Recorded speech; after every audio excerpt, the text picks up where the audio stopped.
The truth, this is what is presented for us in the revelation toward the light.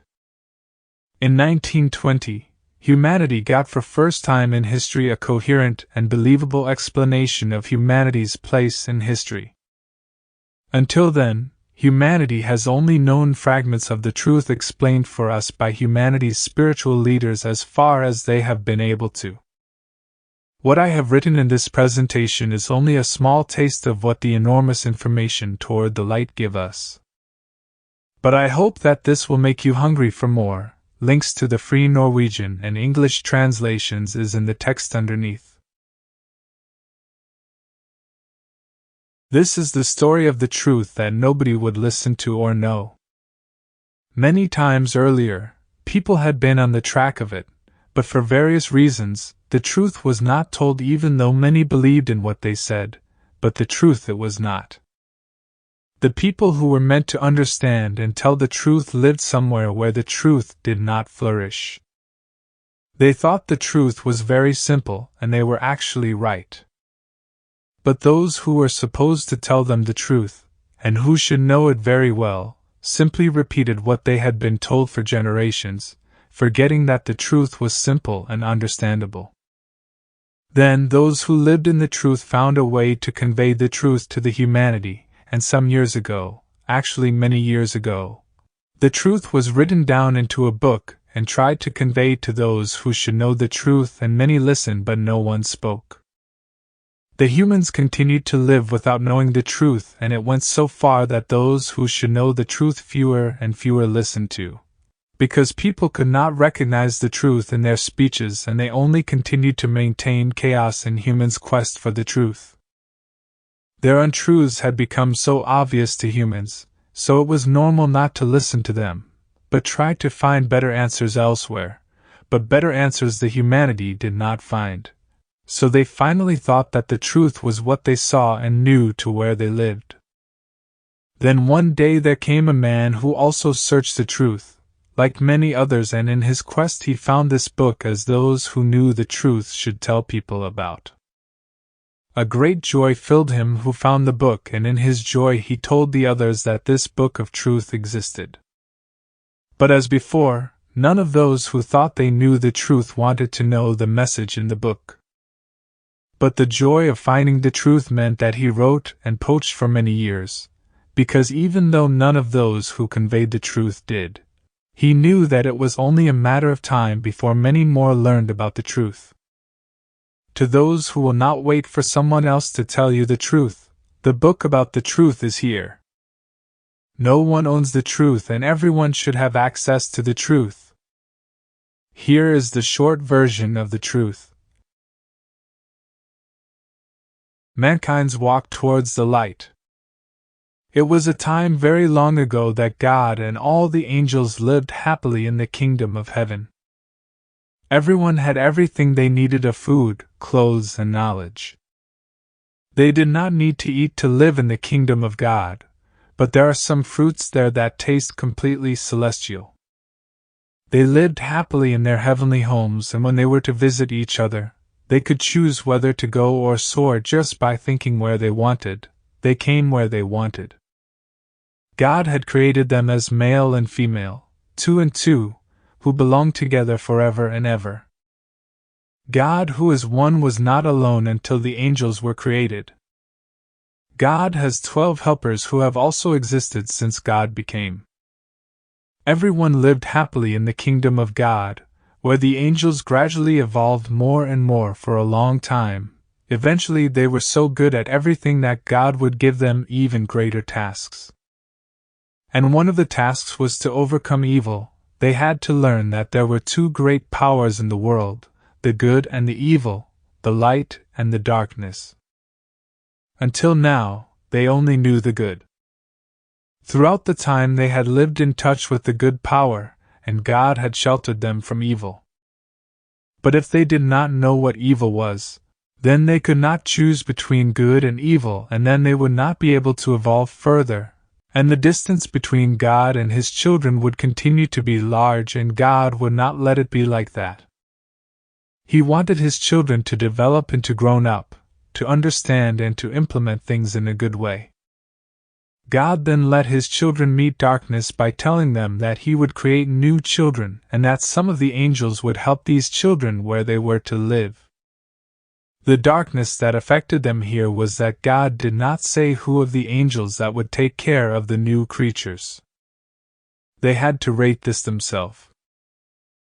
Before God could create new beings, he had to give them a place to live, and he chose the planet that we call Earth today.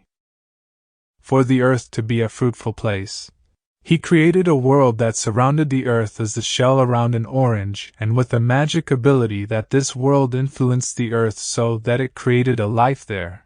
And what a life! Everything was so beautiful. At that time there was no darkness there, everything was wonderful. Some of the angels thought that we are best suited to take care of the new creatures. What they did not understand was that darkness had begun to affect them. They thought they were better than their brothers and sisters. And they traveled from the kingdom of God and stayed more and more in the world that enclosed the earth, because it was really beautiful there. After a while, they thought it was strange that God did not create the creatures they thought they should lead, and they thought they could create the beings themselves to be as they had been, good beings in a good world. But they did not succeed, because only God has the ability to create spiritual beings. But through their impatience and their desire for power, evil began to affect them and everything around them. They would not wait until God had determined who would take care of and lead the creatures that God would create for a life on earth. God warned them over and over again and asked them to come home and wait for him to decide who will lead the new creatures he would create. But they did not listen and continued to live in the kingdom around the earth. But the angels had now been away from God for so long, and were so shaped by the life they lived, that they had forgotten all about life in the kingdom of God, and they did not answer when he called on them. Then they decided to create beings of darkness that resembled themselves and as they believed could help them to make the order on earth, but who had to live as animals to survive. Again, God warned them because he saw what would happen if they created beings of darkness. How terrible would this be for these creatures and for his firstborn children? These children of the good, of light, managed to pull the darkness out of the wide ocean of light. The darkness spread out and polluted everything on its way, their homes, the earth, and their thoughts. The angels who had now become dark servants had not seen that life on earth had transformed from a life in the light to a life in the darkness. They only knew the dark life where plants and animals died after a short while. The angels worked long before they managed to create viable imitations of themselves that could survive on earth, and eventually they had created some simple beings that were as animals, and they survived by killing other animals and soaking their blood. Everything was terrible. Many of the animals that lived on earth were huge and killed the newly created, and it was very difficult for people to live on earth. Then God wanted to help the creatures, and he made it so that the children of the big dangerous animals became weak, so they did not manage to make new offspring, and then the worst giant animals died out. When these first people died, a part of their being continued to live on as a kind of shadow creature, and when many people eventually died, there were many of these beings, and they stayed on earth between the living people and in the world around the earth where the fallen angels lived. As these creatures increased in quantity, some of the angels thought that this was terrible, and they remembered their Father in heaven and shouted for help for these shadow creatures. And God answered them and said that he would help their miserable creatures by giving all of them, and the living dead, each one a spiritual part so that man could develop into something more. None of the creatures that the fallen angels had created could think. They lived instinctively just like the animals. It was only when God gave them something by himself, a spirit, that they could think and thereby understand their own existence. The angels who had contacted God also regretted their disobedience, and remembered what they had left, and what they had done, and God forgave them, and their regret brought them home to God. but many remained in the darkened empire around the earth. It was not all the angels who had left the kingdom of God long ago, and those who still lived in heaven with God eventually learned what had happened to their brothers and sisters, and they became very sad. God told them that their brother and sister's creation had become spiritually alive and that they would eventually develop to live in the kingdom of God like themselves. But the road would be very long, and God then asked the remaining angels if they would help their future brothers and sisters, who lived under such difficult conditions on earth. And everyone promised to help them. God then created 6 worlds beyond the kingdom where the fallen angels lived.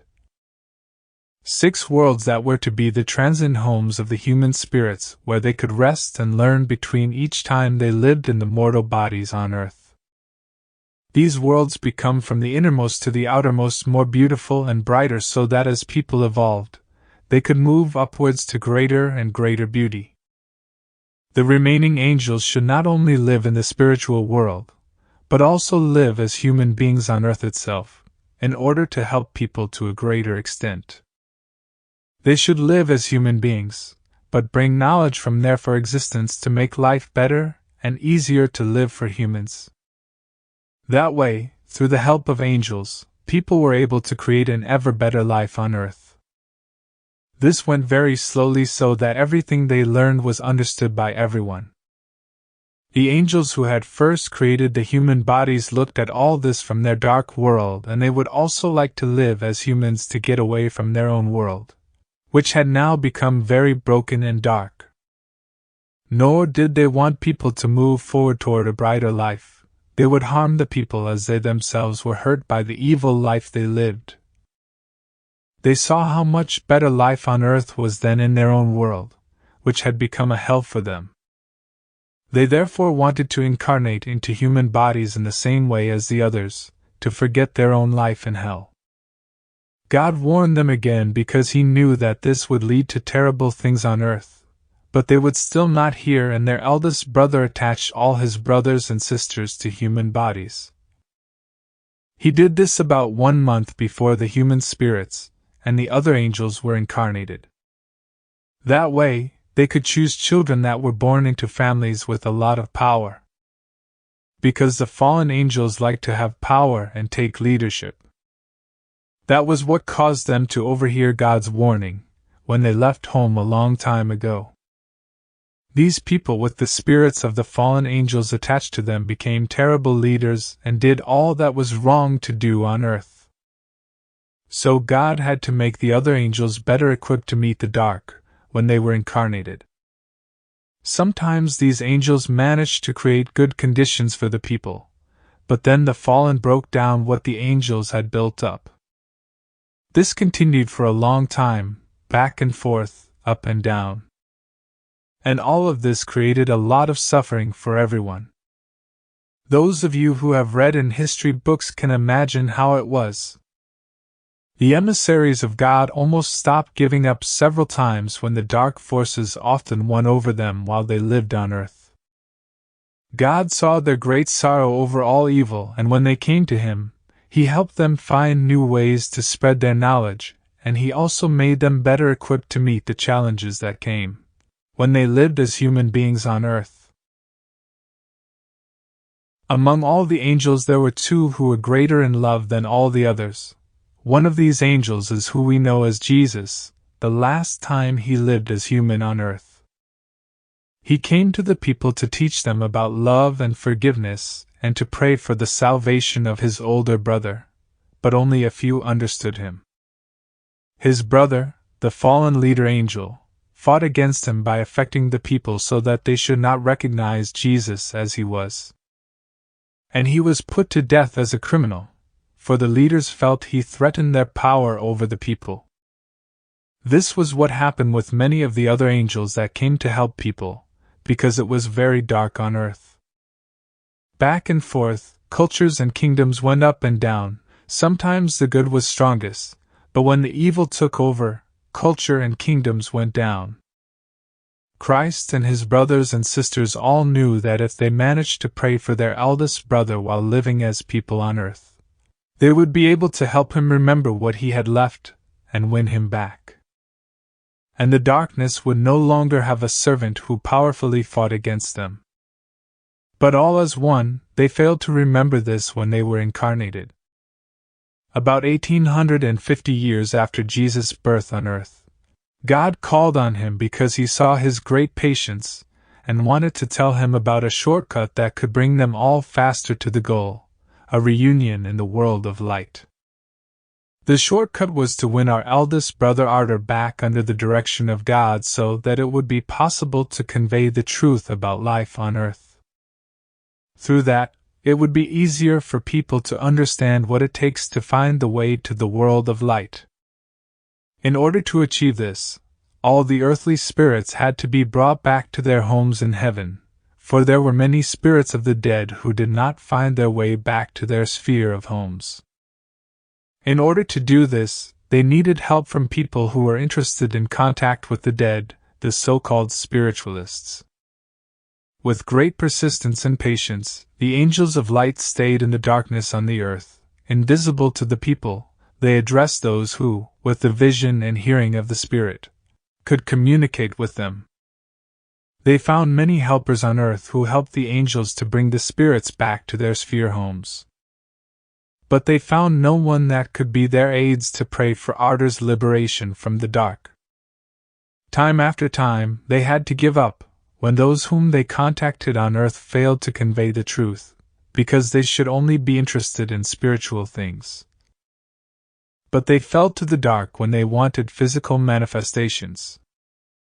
And God's messenger had to find other people who had higher ambitions than to show themselves to their fellow human beings. Because without gaining this, the story of spiritual reality would not be true, but mixed untruths just like previous stories, told by others through time. After around 50 years of continuous contact with people on earth, the angels found a small group in Denmark who managed to help them to win Arthur back under God's leadership and therefore conveyed the truth about our spiritual background. And over a few years, the message toward the light came to and was published in 1920 in Denmark. Impact of darkness and life in the world of darkness made very few people recognize the message at the time and so forth, up to now 98 years later. Epilogue. The simple truth is recognizable to all, if you let old prejudices lie. The physical body of man is not created by God.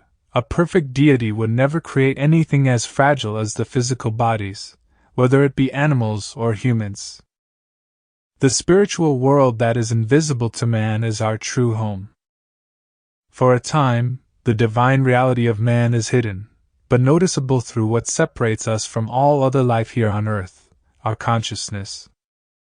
Should there be any change of our perception and understanding of these things, then we must also be open to the existence of a spiritual world and that it has been in direct contact with some people here on earth. As mentioned earlier, here is the work, and now you have no excuse for not knowing the truth. Norway, October 2018. Peter Musken. This short presentation is only a simple introduction to what the work toward the light tells us. In any case, what I can say is that never before, nor in the future, will such a complete work that tells us the real background to historical events and man's rise and development be presented from the supersensible side. Both my Norwegian translation and the English one can be downloaded for free online. Good luck!